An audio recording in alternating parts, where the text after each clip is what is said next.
We're going to talk about the Lunotriquetral Ballotment test, otherwise known as the Reagan-Shuck test. There are no relevant disclosures. Essentially, this test assesses the lunotriquetral ligament, injury of which can contribute to lunotriquetral instability. We can see here on the surface anatomy the ligament outlined in blue between the lunate and triquetrum.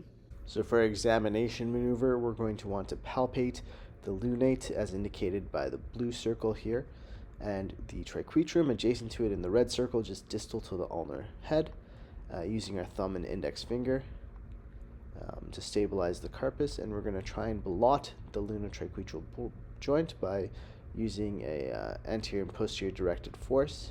So just to demonstrate on the volar side here, we can palpate the scaphoid tubercle and the lunate adjacent to this and the triquetrum.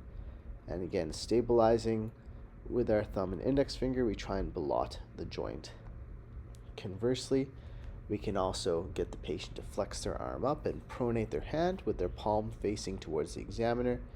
And again, you can form this Kleinman shear test, stabilizing the lunate with one hand using your thumb and index finger, and applying a dorsally directed force across the triquetrum with the other hand.